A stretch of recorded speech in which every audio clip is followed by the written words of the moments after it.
Hello friends, welcome to TMXC Adventures. Lisa here. Today I'm going to do something that is just stocking our pantry. So we regularly use nut meals and seeds in our cooking. We use it every second day to make our little brekkie circles, which are a sweet potato and zucchini based little fritter with eggs and this nut meal in it. And we are out. So generally these are kept relatively full in the cupboard and they are all out. So today I'm just going to show you how easy and simple it is to make amazing flour yourself in the Thermomix and to whatever texture you want as well. Also, kids brought in our first bunch of strawberries off the plants for the season, which I'm so excited about. Those of you who have been around for a while, you watched a little while ago where I used the last of our freezer stash. So I'm really excited to see some fresh ones coming in from outside. So I will bring up the scales for this in case you want references on weight, but we actually don't ever weigh it. I've got 5 different things I'm going to put in today into the machine and just mill it down. So if you are gluten-free and you cannot do standard flour, milling your own nuts and seeds is so incredibly handy. So let's bring up manual mode on the TM7. And we've been doing this for years. We started doing this on a TM31 many moons ago. We were making these brekkie circles. So you can do this on any model you've got, okay? As I said, I'll bring up the scales for reference, but I never do this. I never weigh it, okay? This is how it goes. I've got pepitas. Pepitas? Yeah, pepitas. They go in. Then I've got sunflower seeds. So they were about 100 grams. They go in. There's about another 100 grams. That's interesting to know. Then I've got walnuts. Now, if you can't do nuts, of course, you could just continue with seeds. You could go some sesame seeds. You could do whatever you've got. I do have walnuts. So I'm going to go a scoop of walnuts. In they go. Then I'm going to go a scoop of, it's right up here. I'm going to get my cashews. So I'm going to go a scoop of cashews. Now, if we are all out of something, we just simply skip it. So we don't kind of get hung up on it. If we don't have one of them, we just leave it out. And then, and you can see as we buy ours in bulk so that it's always here, we go through a fair bit of it. Those of you who traveled with us in our caravan, watching the videos, you remember we carried these large containers under our bed in the caravan. So, and last one is almonds. Now we're going to mill these down. Now because it's got such a large quantity in there, it's got nearly 600 grams of 5 different things. It's going to take longer than 10 seconds, but generally speaking, a lot of your milling will take about 10 seconds to do. Okay, by the way, if you're watching on today, say hello. If you are watching replays, remember to subscribe. I'd love to know you're there. And if you've got any questions, anything like that, reach out. You can find all my details on my website. So check that out over there. And you'll also find when you subscribe to my website, the first thing you get is actually an essentials fridge, freezer, pantry list. And it says one of the things you want to have in your pantry at all given times is a good stock of different nuts and seeds. And I say that on there, regardless of gluten-free or not. It makes life so much easier when you want to make something and you've just got it, rather than being like, oh, have to add it to the shopping list, can't make it till I go shopping, or hey, let's do an emergency shop, like nothing worse.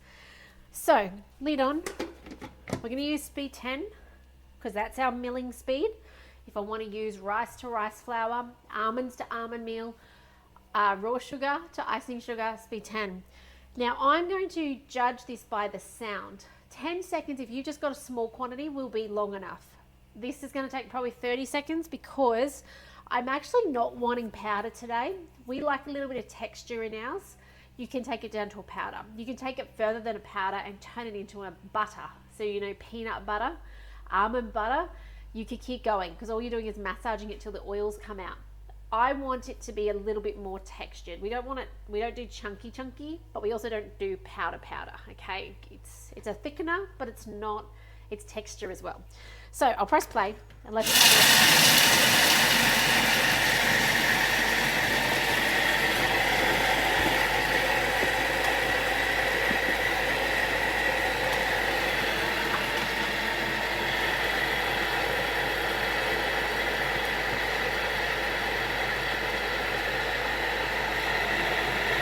Stop at 20 seconds and have a look at it.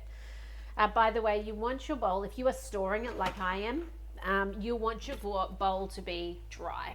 I nearly made this the other morning and the bowl was actually slightly damp And I actually had to go, nope, just make enough. So at a breakfast, we use 150 grams in this. And that is actually what I'm looking for there. I actually, for a second there, thought I've started churning it to butter. I had a little moment of like, oh, and that's why I broke it apart. But no, that is fine. Look at how much we've made. So you could use this if you've ever made, or maybe you've not yet made, but if you've considered making like Skinny Mix's chicken Kievs. She uses a nut seed. I think hers is actually, I can't remember.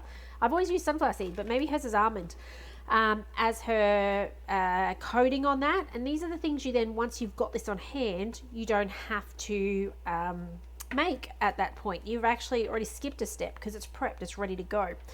So we tend to, just reach for this instead. Even you've seen the beautiful gluten-free artisan loaf that we make at least multiple times a week. It starts with sunflower meal, right? Well, actually, hang on. The original recipe calls for almonds and you mill them down. We use sunflower. Or we reach for this, yeah? So it's totally, it's something where you get to choose. You get to pick and choose. And if for some reason, maybe you've got kids or grandkids who can't have nuts at school, you can do sunflowers. It's not a nut. How cool is that? So there you go. There is one container. This is 1.7 container, 7 liters. So that's 1.25 in there. And I'm going to repeat the process and take another 20 seconds to make the other portion. And this will probably last us, or what did I say it was? 600 grams. So that'll last us 8 days.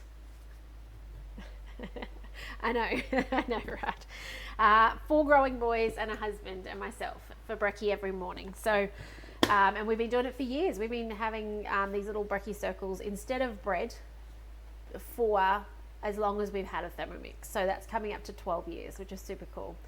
Anyway, I'm going to turn off the camera and make my second batch now of exactly the same thing while I've got a clean bowl, and then dinner will get made. We don't need to wash out the bowl in between because it's just a little bit of almonds and nuts and seeds. How cool is that? It is so easy when you've got a Thermomix. There's so many choices and so much freedom in what you eat when you've got a Thermomix on the bench.